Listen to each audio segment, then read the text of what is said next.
हम आपसे बात करेंगे यूट्राइन कैंसर के बारे में। यूट्राइन कैंसर जिसे आम भाषा में बच्चेदानी का कैंसर कहा जाता है, इसे एंडोमेट्रियल कैंसर भी कहा जाता है। ये जैसे महिलाओं में जो होने वाले बहुत ही कॉमन कैंसर है ना, जैसे ब्रेस्ट कैंसर हो गया, ओवरी कैंसर हो गया, या सर्वाइकल कैंसर जो बच्चेदानी के मुंह का कैंसर है, या फिर बच्चेदानी का कैंसर, जिसके बारे में आज हम आपको पूरी डिटेल में बताने वाले हैं। तो सबसे पहले हमें समझना होगा कि ये कैंसर के जो सिम्टम्स है वो क्या क्या होते हैं, क्योंकि कोई भी बीमारी अगर किसी भी इंसान को होती है, किसी के भी शरीर में होती है, तो हमारी जो बॉडी है ना कुछ सिम्टम्स रिफ्लेक्ट करती है, कुछ ना कुछ संकेत देती है कि ये प्रॉब्लम हमारी बॉडी में बढ़ना शुरू हो गई है, ये आ गए हैं, ये हार्मोन्स में डिस्टर्बेंस हो गई है, ये सारे सेल्स में कुछ डिस्टर्बेंस हो रही है। अब हमारा काम क्या है कि उस सारे जो सिम्टम्स को है ना उसको अच्छे से एग्जामिन करें, उसे अच्छे से समझे कि कहीं जो बॉडी संकेत दे रही है उसको अच्छे से अगर हमने एग्जामिन कर लिया तो हम अर्ली स्टेज में हम अपनी प्रॉब्लम को डिटेक्ट कर पाते, समझ पाते हैं, और उसका जो ट्रीटमेंट होता है ना फिर वो बहुत ईजिली हो जाता है और बहुत ही कम समय लगता है। अब ऐसे कैंसर का अगर आपने अर्ली स्टेज में डिटेक्ट कर लिया आपको कौन सा कैंसर है, किस भाग में है,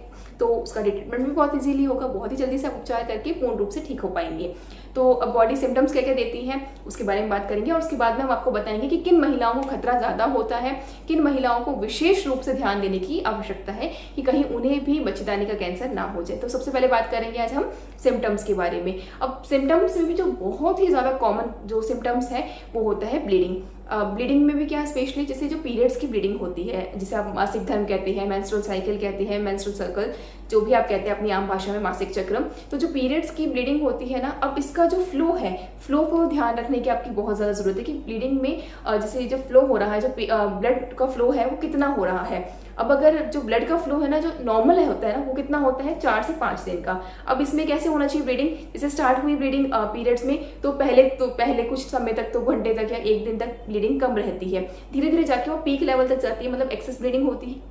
है, उसके बाद वापस ब्लीडिंग कम होना शुरू हो जाती है। तो ये तो जो साइकिल रहता है ये नॉर्मल होता है। अब अगर इस साइकिल में कुछ डिस्टर्बेंस है, कुछ हार्मोनल डिस्टर्बेंस की वजह से या फिर किसी भी कारणवश अब आपको पीरियड्स किस तरह से आ रहे हैं, या तो बहुत ही एक्सेस ब्लीडिंग हो रही है। एक्सेस ब्लीडिंग मतलब कि 7 दिन 8 दिन 10 दिन हो गए हैं, पीरियड्स का फ्लो रुक ही नहीं रहा है, बहुत ज़्यादा ब्लीडिंग हो रही है, इसका मतलब कि आपकी बॉडी कुछ ना कुछ सिम्टम्स दे रही है, कुछ ना कुछ इंडिकेट कर रही है। आपको विशेष रूप से ध्यान देने की जरूरत है कि कहीं ऐसा कुछ आपके साथ ना हो जाए। या फिर ये समझ लीजिए कि जिसको पीरियड्स तो 3 से 4 दिन ही आ रही है, बट वो जो 3 से 4 दिन का जो समय है ना उसमें जो ब्लड फ्लो है वो बहुत ही ज़्यादा एक्सेस है। मतलब अब 1 दिन का जो ब्लड फ्लो है ना हम एवरेज मानते हैं कि अगर 3 पैड है, 2 से 3 पैड या फिर मैक्सिमम 4 भी वैसे ज़्यादा ही होते हैं, पर 3 पैड तक अगर आप यूज़ कर रहे हैं पर डे का तो वो नॉर्मल फ्लो है, उसमें टेंशन लेने की जरूरत नहीं है। पर अगर फ्लो इतना ज़्यादा है कि आपको 8 पैड 10 पैड तक यूज़ करने पड़ रही हैं, या अगर आप कप यूज़ करते हैं, मेंस्ट्रुअल कप यूज़ कर रही हैं, तो कम से कम आपको 9-10 बार आपको कप वापस क्लीन करना पड़ रहा है, इसका मतलब है कि जो ब्लीडिंग है वो बहुत ही ज़्यादा एक्सेस है। तो इसमें भी आपको विशेष रूप से ध्यान देने की जरूरत है। अब ये तो सारी बात रही साइकिल में ब्लड फ्लो की। अब इसके बाद में जिन महिलाओं का मेनोपॉज हो गया है, जैसे जो रजोनिवृत्ति हो चुकी है, जिसमें ब्लड जो ब्लीडिंग होती है, पीरियड्स आना वो बंद हो जाता है, या अप्रॉक्स महिलाओं को 40 45 या 50 साल के बाद हो जाती है। अब उसमें क्या हो गया, जैसे मेनोपॉज आ गया, महिलाओं को ब्लीडिंग होना बंद हो गई थी। अब उसके साल भर बाद में 7-8 महीने बाद में या 1.5-2 साल बाद में सडनली स्पॉटिंग दिखाई दे रही है, सडनली कुछ क्लॉट्स दिखाई दे रही हैं। अब स्पॉटिंग भी जरूरी नहीं कि रेड कलर की हो, कोई भी कलर का, जैसे व्हाइट और ट्रांसपेरेंट, इसके अलावा किसी भी कलर का डिस्चार्ज आ रहा है, चाहे लाइट पिंक हो गया, ब्राउनिश हो गया, कभी हल्का ग्रीनिश भी आ जाता है, ऐसा कोई भी कलर का स्पॉटिंग या डिस्चार्ज अगर दिखता है तो आपको तुरंत ही इस कंडीशन में तो आपको 1 मिनट भी लेट नहीं करना चाहिए, तुरंत ही अपने आसपास किसी अच्छे डॉक्टर को दिखाइए और जितना जल्दी हो सके इसका उपचार शुरू कीजिए।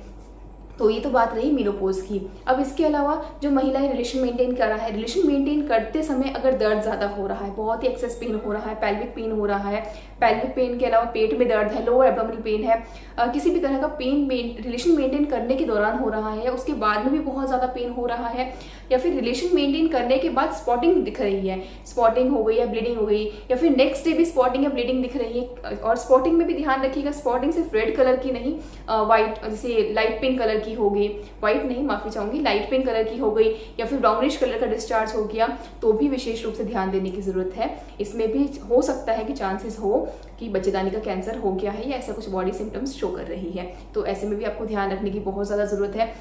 इसके अलावा सडनली किसी महिला का पिछले 3 से 4 महीने में या पिछले 1-2 महीने में ना सडनली वेट कम होता जा रहा है। कैंसर पेशेंट्स के साथ ना जो मुख्य प्रॉब्लम होती है, जो मेन प्रॉब्लम होती है, वो होती है वेट लॉस की। सडनली वजन लगातार घटता रहता है। अभी 1 महीने में 4 से 5 किलो भी हो सकता है, 6-7 किलो भी हो सकता है। जितनी ज़्यादा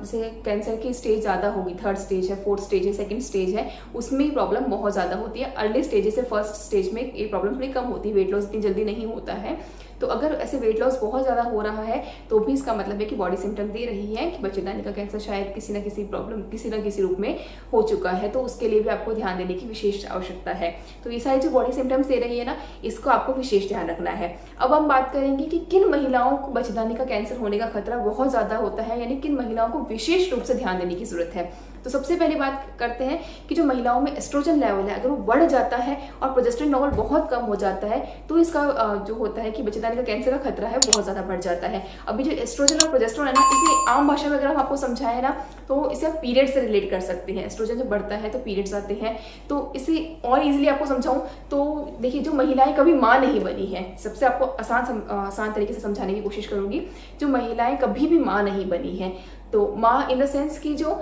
अडॉप्ट करके बनी है वो चीज़ नहीं कर रहे हैं, जो नेचुरल फॉर्म से, जो प्राकृतिक रूप से कभी माँ नहीं बनी है। क्योंकि जब माँ बनती है ना महिलाएं, तो जो लगभग 9 महीने का जो टाइम पीरियड रहता है उसमें पीरियड्स नहीं आते, मतलब उस समय एस्ट्रोजन का लेवल नहीं बढ़ता है। और उसके बाद में भी क्या होता है, डिलीवरी के बाद में भी जब एक बार तो ब्लीडिंग हो जाती है, जब बच्चेदानी की पूरी सफाई हो जाती है, सर्विक्स क्लीन हो जाता है प्लेसेंटा रिमूव होने के बाद में, तो वो सब चीज़ें के बाद में भी ना जब माँ बच्चे को दूध पिला रही होती है तब भी क्या होता है कि ब्लीडिंग नहीं आती, पीरियड्स नहीं आते 5-5, 6-6 महीने तक। कई महिलाओं को साल भर भी ब्लीडिंग नहीं होती है। तो अगर ऐसा रूटीन रह रहा है ना आपका, तब बच्चेदानी के कैंसर होने का खतरा बहुत कम हो जाता है। अब लेकिन जो महिला कभी माँ नहीं बनी है ना, तो उसके साथ क्या होगा, उसके साथ बच्चेदानी का कैंसर होने का खतरा बढ़ जाएगा। तो अगर ऐसा कभी हुआ है किसी महिला के साथ में, आपके साथ में, तो आपको विशेष रूप से ध्यान देने की आवश्यकता है। इसके अलावा जिनकी बॉडी में हार्मोनल चेंजेस बहुत ज़्यादा रहते हैं, अब कभी भी हार्मोनल चेंजेस स्पेशली उन महिलाओं को ज़्यादा होते हैं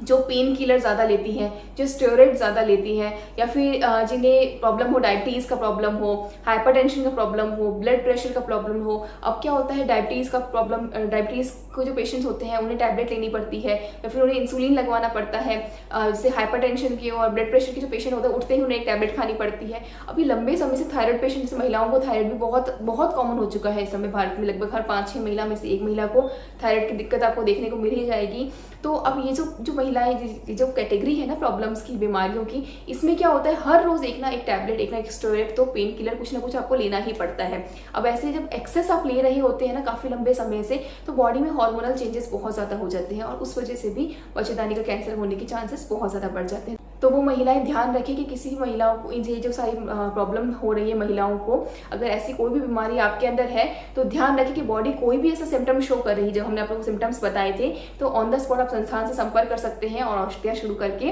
पूर्ण रूप से आप अपनी बीमारी से निजात पा सकते हैं। अब इसके अलावा जो महिलाएं ओबेसिटी का शिकार है, देखिए अब आजकल जो खान पान है, फास्ट फूड खाना, बाहर का जो कल्चर है, जो भी आप समझ लीजिए कि लोग बहुत ज़्यादा टेस्ट के हिसाब से फास्ट फूड खाने लग गए हैं। जो ट्रांस फैट वाली चीज़ें हैं, पैक्ड चीज़ें हैं, मीठी, एक्स्ट्रा मीठी जो जैसे बेकरी वाली चीज़ें हो गई, जैसे केक हो गया, चॉकलेट्स हो गई, बिस्किट्स हो गए, ये सारी जो भी चीज़ें हैं, अगर आप इनका सेवन ज़्यादा कर रहे हैं, ओबेसिटी होनी है, मोटापा बढ़ना ही है। और अगर मोटापा बढ़ गया, हार्मोनल चेंजेस होंगे, फिर वही सारा प्रोसीजर चलता रहेगा। तो ऐसी महिलाओं को भी विशेष रूप से ध्यान देने की जरूरत है। अब इसके बाद में ना जो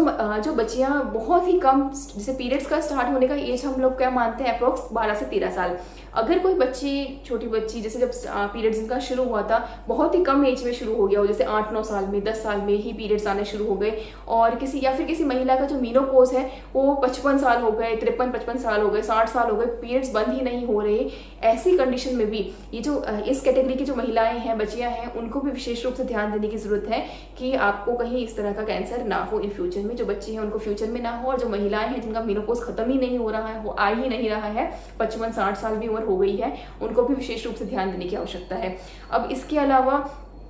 जिनके परिवार में कभी किसी को कैंसर रहा हो, जो हम DNA का कहते हैं, जो जीन्स का होता है, जेनेटिक इफेक्ट जो होता है, जैसे किसी के पापा मम्मी को या फिर घर में किसी भी ब्लड रिलेशन में किसी को हुआ, दादा सा दादी सा हो गए, नाना नानी सा हो गए, इनमें से किसी को भी रहा हो, जैसे कोई भी कैंसर का खतरा रहा हो, कुछ भी कैंसर रहा हो किसी भी तरह का। अब देखिए इसमें ज़रूरी नहीं कि उन्हें भी बच्चेदानी का कैंसर ही रहा हो, किसी भी तरह का कोई भी कैंसर रहा हो तो जीन्स में उसका इफेक्ट आता ही है, तो वो आपके जीन्स में भी इफेक्ट आएगा ही। और जीन्स में इफेक्ट क्यों आता है, जेनेटिक कैंसर क्यों होता है और जेनेटिक कैंसर से कैसे बचा जा सकता है, ये सारी वीडियोस है जो है ना हमारे संस्थान द्वारा बनाई गई हैं। आप चाहें तो सब्सक्रिप्शन बॉक्स में जाके लिंक्स में देख सकते हैं या फिर हमारे चैनल को सब्सक्राइब करके आप देख सकते हैं, जिससे आपको हर वीडियो को नोटिफिकेशन मिलता रहेगा और आप हर तरह की बीमारी से पूर्ण रूप से निजात कैसे पा सकते हैं, वो भी जो एकदम प्राकृतिक तरीके से, नेचुरल फॉर्म से, उसकी आपको पूरी जानकारी मिल जाएगी। तो आप हमारे चैनल को भी कभी सब्सक्राइब कर लीजिएगा, जिससे आपको सभी जानकारियाँ सबसे पहले मिल सके।